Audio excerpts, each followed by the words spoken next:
जय श्री कृष्णा, जय श्री सीताराम। हरिभक्तों, आज हम जानते हैं श्रावण मास के कृष्ण पक्ष की एकादशी की व्रत कथा विधि महात्म्य के बारे में। साथ ही जानेंगे कि इस एकादशी का व्रत अब की बार किस दिन किया जाएगा और पारण का क्या समय रहेगा। हरिभक्तों, श्रावण मास के कृष्ण पक्ष की इस एकादशी का नाम पवित्रा एकादशी है, क्योंकि यह मनुष्य के समस्त पापों को नष्ट करके उसे पवित्र कर देती है। इसीलिए यह पवित्रा एकादशी कहलाती है। कामिका एकादशी भी इसका नाम है, क्योंकि यह व्रत करने वाले की समस्त कामनाओं को पूर्ण करती है। इसीलिए इस एकादशी का नाम कामिका एकादशी है। इस एकादशी के दिन भगवान श्री विष्णु का पूजन करना चाहिए। पूजन में भगवान को पंचामृत से स्नान करवाना चाहिए। भगवान को सुंदर वस्त्र पहना करके ऊंचे आसन पर बैठा करके उनका श्रृंगार करना चाहिए। बहुत सारे फूलों की माला से भगवान का श्रृंगार करना चाहिए। और इस दिन भगवान को तुलसी दल विशेष रूप से अर्पण करना चाहिए। तुलसी इस दिन चढ़ाने से भगवान अत्यंत प्रसन्न होते हैं।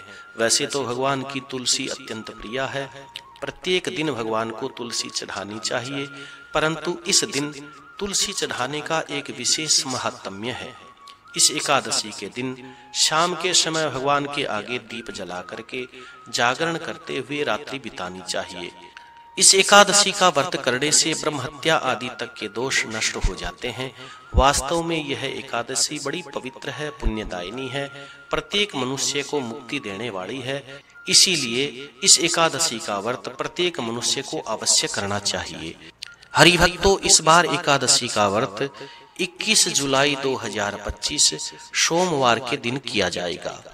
22 जुलाई 2025 मंगलवार के दिन इस एकादशी के व्रत का पारण होगा।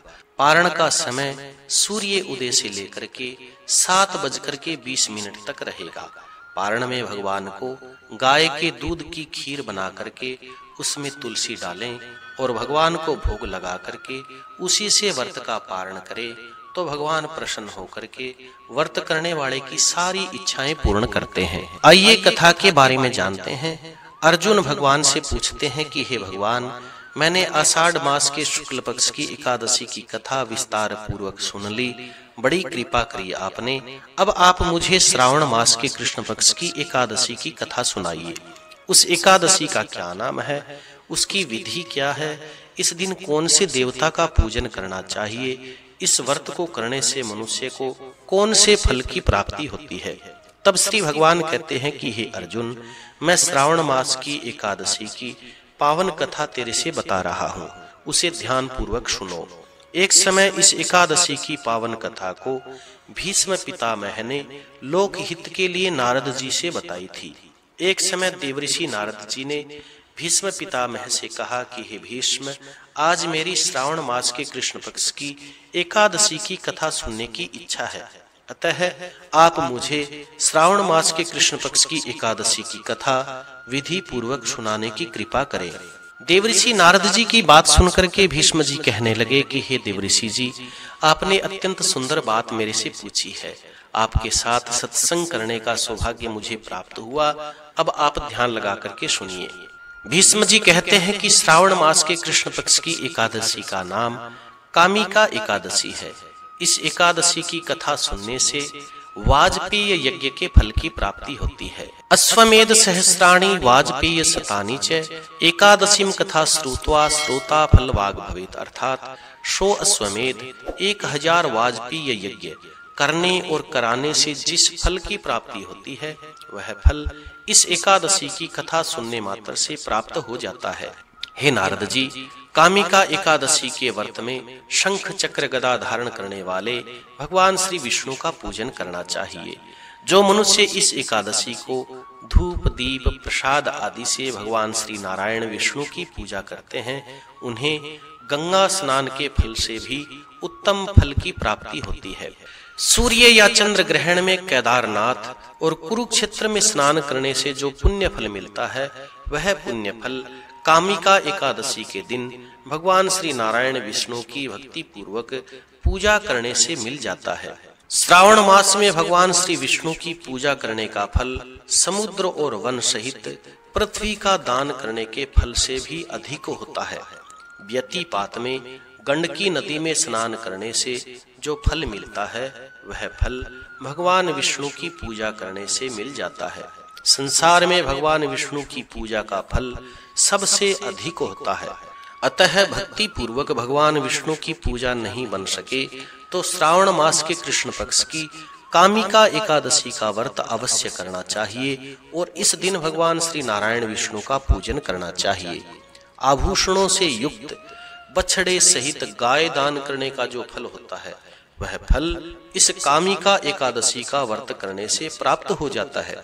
जो उत्तम ब्राह्मण श्रावण मास की कृष्ण पक्ष की कामिका एकादशी का व्रत करते हैं तथा श्री भगवान विष्णु का पूजन करते हैं, उससे समस्त देवता, नाग, किन्नर, पितर आदि की पूजा हो जाती है। इसलिए पाप से डरने वाले व्यक्तियों को, मनुष्यों को विधि विधान सहित इस कामिका एकादशी का व्रत अवश्य करना चाहिए। इस संसार सागर में तथा पापों में फंसे हुए मनुष्यों को इनसे छूटने के लिए कामिका एकादशी का व्रत करते हुए भगवान श्री नारायण विष्णु का पूजन करना चाहिए। भीष्म जी कहते हैं कि हे देवऋषि नारद जी, कामिका एकादशी के व्रत से सारे पाप नष्ट हो जाते हैं। संसार में इससे अधिक पापों को नष्ट करने वाला अन्य और कोई भी उपाय नहीं। हे नारद जी, स्वयं भगवान ने श्रीमुख से मेरे से बताया था कि मनुष्य को आध्यात्म विद्या से जो फल मिलता है उससे अधिक फल कामिका एकादशी का व्रत करने से मिल जाता है।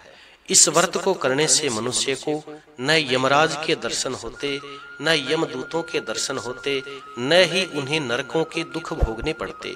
वह सीधा ही स्वर्ग को जाता है अथवा मेरे धाम को आता है।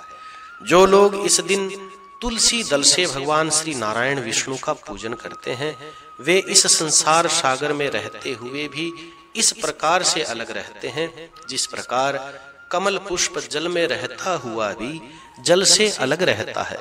भगवान श्री नारायण विष्णु की तुलसी दल से पूजा करने का फल 1 भार स्वर्ण और 4 भार चांदी दान करने के फल के बराबर होता है।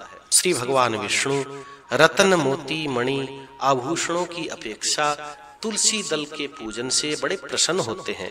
जो मनुष्य भगवान की अत्यंत प्रिया तुलसी दल से पूजन करते हैं उनके सारे के सारे पाप नष्ट हो जाते हैं। हे नारद जी, मैं भगवान की अत्यंत प्रिया तुलसी जी को बारंबार नमस्कार करता हूँ, जो प्रत्येक मनुष्य को भगवान के चरणों से जोड़ती है, दयालु कृपालु है, अंत में मोक्ष प्रदान करवाती है।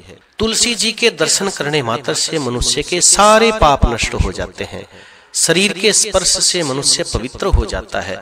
तुलसी जी को जल से स्नान कराने से मनुष्य की सारी यम यातनाएं नष्ट हो जाती है।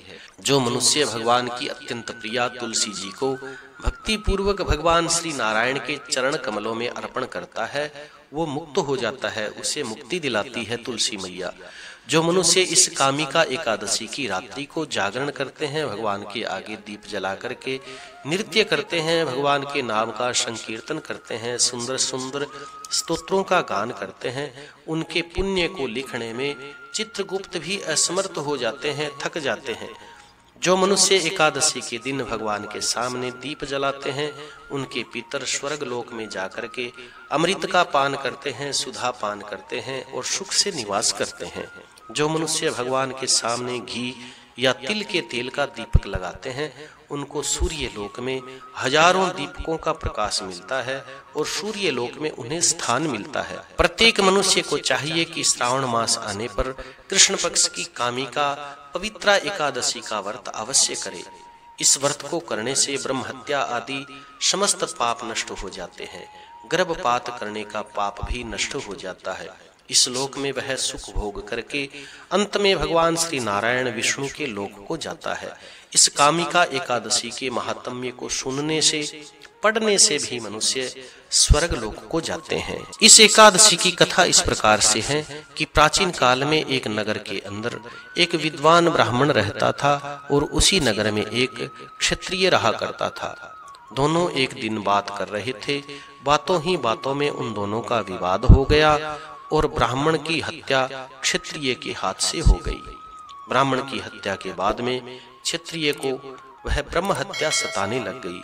उसका शरीर गलने लग गया, कोढ़ हो गई, अत्यंत दुखी रहने लग गया।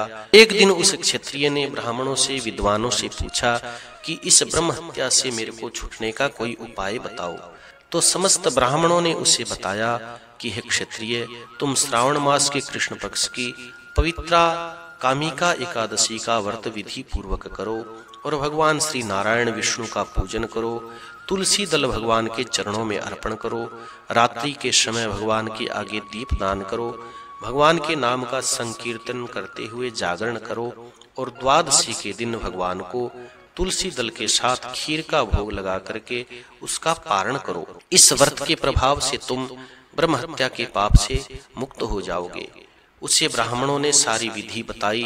ब्राह्मणों की विधि के अनुसार उस क्षत्रिय ने श्रावण मास के कृष्ण पक्ष की पवित्रा एकादशी कामिका एकादशी का व्रत किया। भगवान श्री नारायण विष्णु का पूजन किया। रात्रि को भगवान के सामने दीप लगा करके जागरण किया। द्वादशी के दिन खीर बना करके तुलसी दल डाल करके भगवान को भोग लगाया। उसके बाद में उसने एकादशी के व्रत का पारण किया। रात्रि को भगवान श्री नारायण उस क्षत्रिय के स्वप्न में आते हैं और उसे दर्शन दे करके ब्रह्म हत्या के पाप से मुक्त कर देते हैं। फिर वह क्षत्रिय उस ब्राह्मण की 13वीं की क्रियाएं, श्राद्ध इत्यादि विधि पूर्वक करता है और अंत में मुक्त होकर के भगवान के धाम को प्राप्त हो जाता है। इस कथा का सार जानने से पहले यदि आप इस चैनल पर नए हैं तो चैनल को सब्सक्राइब करिए ताकि और आने वाली व्रत कथाएं, विधि, महात्म्य आपको प्राप्त होते रहें। इस कथा का सार यह है कि भगवान श्री नारायण विष्णु समस्त देवताओं से सबसे ऊपर है, समस्त देवताओं की जड़ है। वे अपने भक्तों की निश्चल भक्ति से सहज ही प्रसन्न हो जाते हैं, जल्दी प्रसन्न हो जाते हैं। भगवान श्री नारायण विष्णु परदर्शनों से इतने प्रभावित नहीं होते, चमक दमक से इतने प्रभावित नहीं होते। वे भगवान ऐसे दयालु कृपालु है कि मनुष्य के सहज भाव पर, सहज गुणों पर रीझ जाते हैं। इसलिए हमारे अंदर सहजता होनी चाहिए, कोई ऐसा गुण होना चाहिए जिस पर दयानिधि रीझ जाए। भगवान श्री नारायण प्रदर्शनों से प्रभावित नहीं होते। भगवान तो तुलसी दल चढ़ाने मात्र से प्रसन्न हो जाते हैं और तुलसी जी भगवान की अत्यंत प्रिय है। भगवान हीरे मोती सोना चांदी आदि से इतने प्रसन्न नहीं होते जितनी प्रसन्नता उन्हें तुलसी दल अर्पण करने से प्राप्त होती है। इसका मतलब यह है कि भगवान प्रदर्शनों से प्रभावित नहीं होते, भगवान गुणों से प्रभावित होते हैं। हमारे अंदर एक गुण मात्र होना चाहिए, चाहे वह भजन करने का हो, समाज की सेवा करने का हो, माता पिता की सेवा करने का हो, सत्य बोलने का हो। कोई भी एक गुण हमारे अंदर होगा तो भगवान हमारे ऊपर बड़े प्रसन्न होंगे। जय श्री कृष्णा। कथा सुनकर के कथा को लाइक करें, शेयर करें और कमेंट के अंदर भगवान का मंगलमय नाम अवश्य लिखें। कथा आपको कैसी लगी यह भी बताएं और जो लोग इस चैनल पर नए हैं वो चैनल को सब्सक्राइब करें ताकि और आने वाली व्रत कथाएं, विधि, महात्म्य आपको प्राप्त होते रहें। जय श्री कृष्णा, जय श्री सीताराम।